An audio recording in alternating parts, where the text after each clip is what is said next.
motor sport fairing bekas yang menurut saya recommended di tahun 2023 ini. Di sini ada beberapa pertimbangan atau acuan, mulai mesin yang sudah injeksi, kemudian mesinnya powerful dan irit bahan bakar. Yang kedua yaitu dari desain yang kekinian, kemudian yang ketiga harganya murah dan kita bandingkan dengan harga barunya. Jadi kurang lebih ada 6 di sini saya rekomendasikan. Nanti kita bahas desain, mesin, harga baru dan harga bekasnya. Langsung aja kita mulai dari yang pertama yaitu CBR 150 K45A yang rilis tahun 2014 sampai 2016.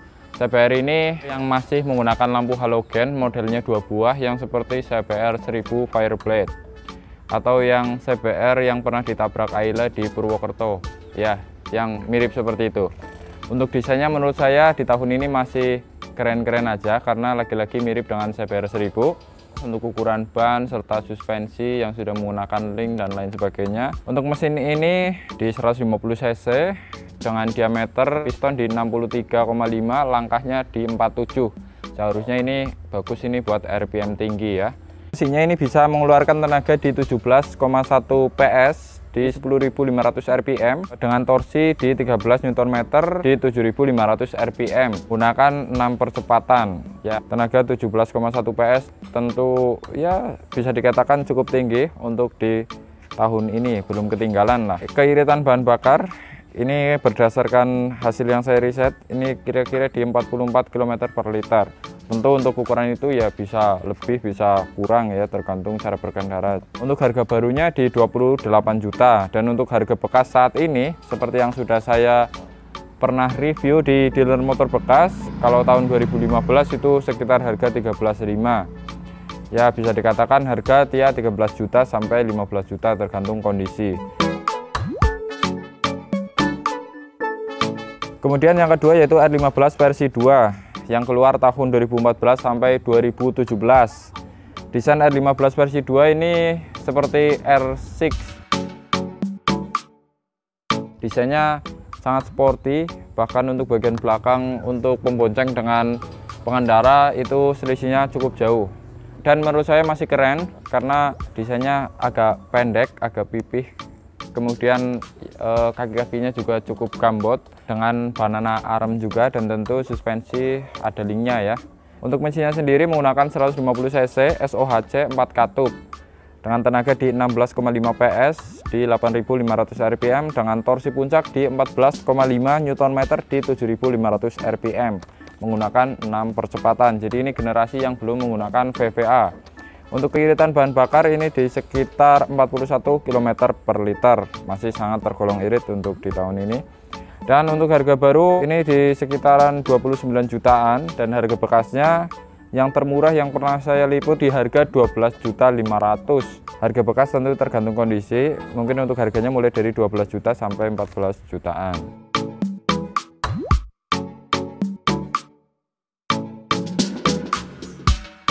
Kemudian kita lanjut ke yang ketiga yaitu CBR 150R K45G atau CBR facelift generasi 2016 sampai 2017. CBR ini modelnya sudah yang lurus-lurus, yang tegas-tegas. Palangnya itu model Y yang masih mereng ya. Suspensi menggunakan Prolink tentunya. Untuk mesinnya ini di 150 cc atau lebih tepatnya di 149,16 cc. Bore stroke-nya 57,3 kali 57,8, jadi square ya. Ini lebih enak putaran bawah ke putaran tengah, buat stop and go ini enak, buat tarik-tarikan enak ya. Kecuali kalau yang berharap top speednya itu tinggi, tentu ini tidak setinggi overbore, seharusnya seperti itu. Dengan tenaga di 17,1 PS di 9.000 rpm dengan torsi 13,7 Nm di 7.000 rpm menggunakan 6 percepatan. Untuk konsumsi bahan bakarnya di 42,4 km per liter. Untuk harga baru di sekitar 32 jutaan. Harga bekasnya sekarang mulai 19 juta sampai 21 juta tergantung kondisi.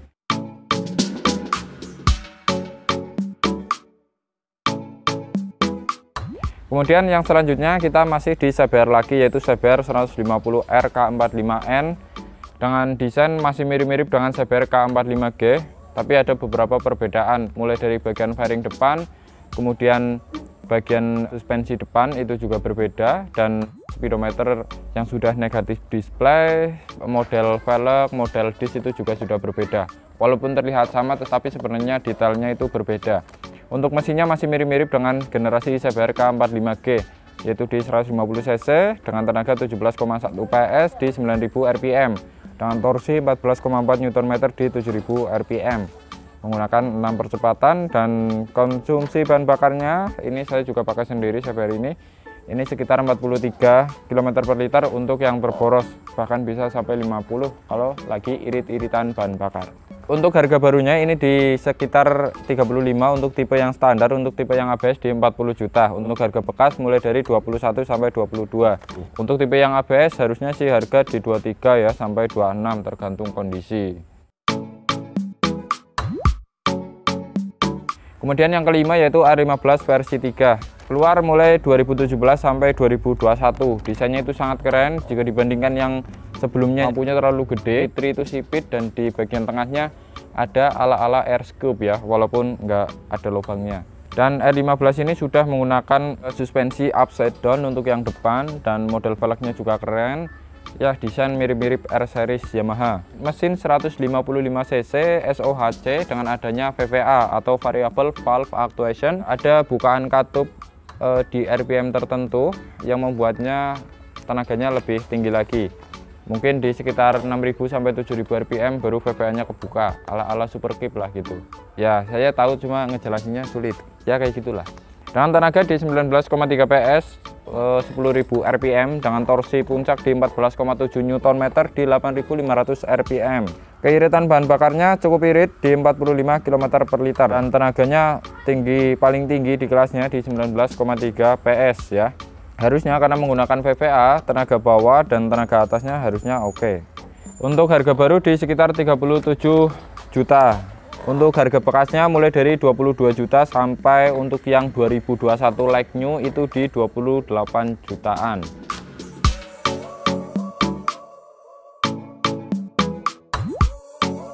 Kemudian yang terakhir yaitu dari kubu Suzuki. Ada Suzuki GSX-R 150R.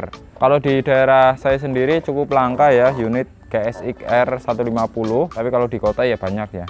Untuk desainnya saya suka dari GSX itu kalau dilihat dari pinggir, yang kelihatan desainnya itu mengalir ala-ala motor balap. Tapi kalau dari depan nggak terlalu suka, cuma ya oke-oke aja. Dan ini unit satu-satunya yang masih dijual.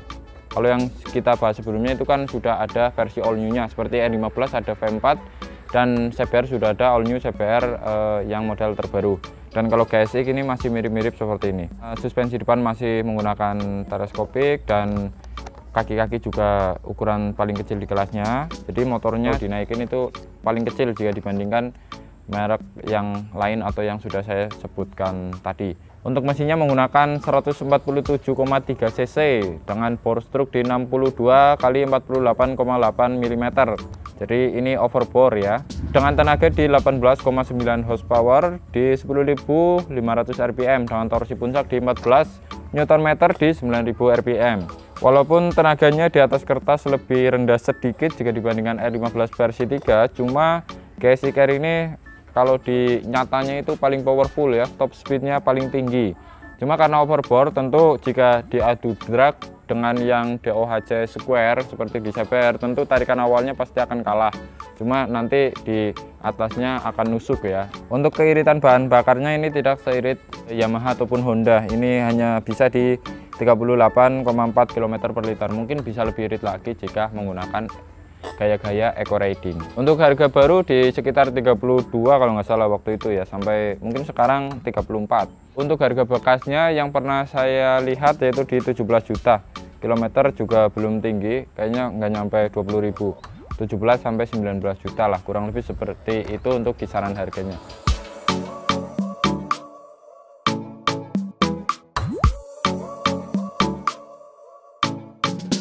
Dan untuk kisaran harga yang saya sebutkan tadi itu untuk area Kebumen dan sekitarnya. Kalau di tempat lain berbeda ya komen aja, kalau di daerah saya segini gitu aja lah. Kurang lebih seperti itu.